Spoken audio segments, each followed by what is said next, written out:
The G7 summit kicks off tomorrow. We told you about the agenda yesterday. There's a host of issues that these leaders have to address. But one thing stands out, and that is tackling Russia. The G7 is once again gearing up to take an aim at Russia, specifically Russian money. They want to use Russian assets to provide financial assistance to Ukraine.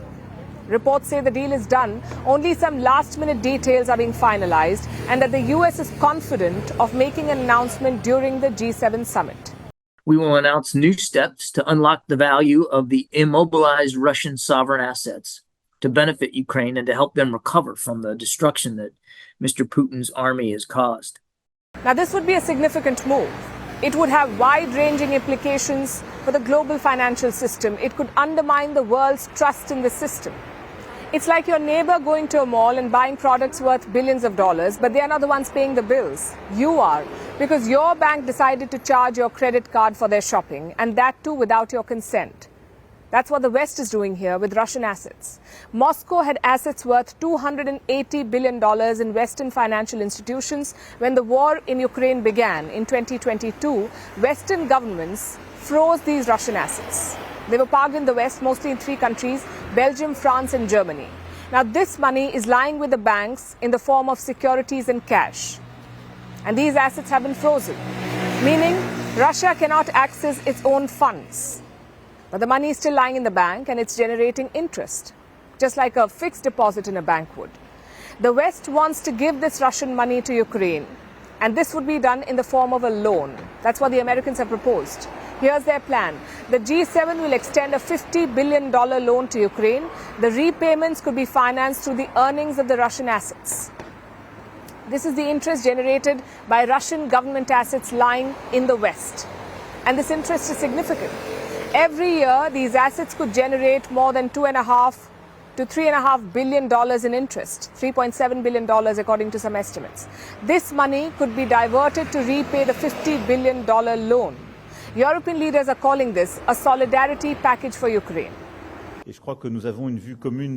We will meet again about this at the G7 summit where, we both hope, all G7 members will agree again to commit to a solidarity package to Ukraine of $50 billion. Now, this plan has 3 benefits for the West. First, it ensures an uninterrupted flow of funds for Ukraine. Second, Russia loses the profits. Its core investment stays intact, but Moscow will lose the earnings from interest. And third, Russian assets will become bargaining chips for future negotiation with Moscow for potential peace talks. Now, if this plan goes through, what will Russia do? Can Moscow stop the West from diverting its money and handing it over to Kiev? Back in the month of March, Russia had threatened to sue the West. The Kremlin had said that if profits from its assets are diverted, it will use, and I'm quoting, all possible judicial mechanisms to hit back at Europe. We consider any attacks by the European Union or by anybody else against Russian assets as illegal and in violation of the fundamental principles of international law. We are talking about another attempt to legitimize theft at state level. But the EU is ready to push back, so there could be a legal face-off. Although Vladimir Putin is going a step further now, last month the Russian president signed a decree which gave the Russian state some new powers. If they want, they can now simply seize any Western asset in Russia. This includes properties, real estate, securities, even Western stakes in Russian companies. They can take all of it. And the Russian state can now step in and simply take over. Moscow claims it has identified some assets already. These assets are worth $290 billion. Currently, they're owned by Western interests. So if the G7 goes ahead with this plan, Moscow is expected to respond in kind, and this battle is expected to escalate. But it's not just about Russia and the West. This face-off sends a troubling signal to the rest of the world too. Financial assets of sovereign nations are being weaponized here. This is already leading to unintended consequences. Central banks around the world are nervous. Today it's Russia, tomorrow it could be them. Their assets held by Western institutions could also be frozen in a similar fashion. So this is a clear vulnerability. They're increasing their gold reserves and they prefer to hold them at home now, within their borders. That's what banks are doing. In 2020, 50% of the world's central banks held part of their gold reserves at home. By 2023, this number shot up to 68%, and it's likely to go further up.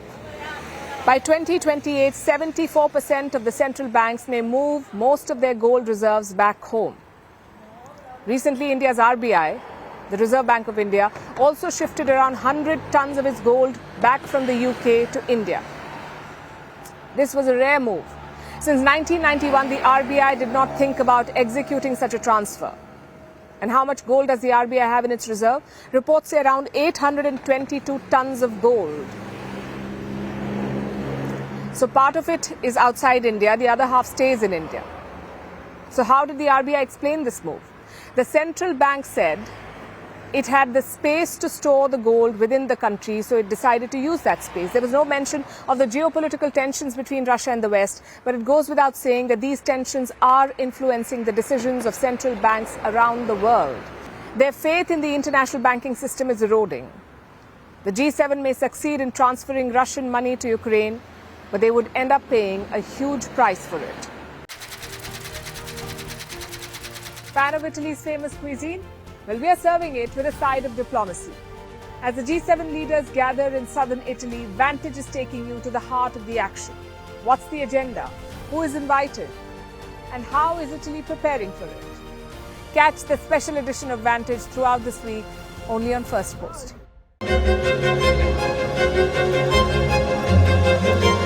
Fan of Italy's famous cuisine? Well, we are serving it with a side of diplomacy. As G7 leaders gather in southern Italy, Vantage is taking you to the heart of the action. What's the agenda? Who is invited? And how is Italy preparing for it? Catch the special edition of Vantage throughout this week, only on Firstpost. Firstpost reports from the world's second largest continent. Hello, I'm Alison Lagrange. A very warm welcome from Durban, South Africa. We get you the news and the newsmakers from Africa. From elections to climate change to innovations and opportunities. As the world's attention shifts, we report from Africa, the heart of the global South. Join me every weekday live on Firstpost.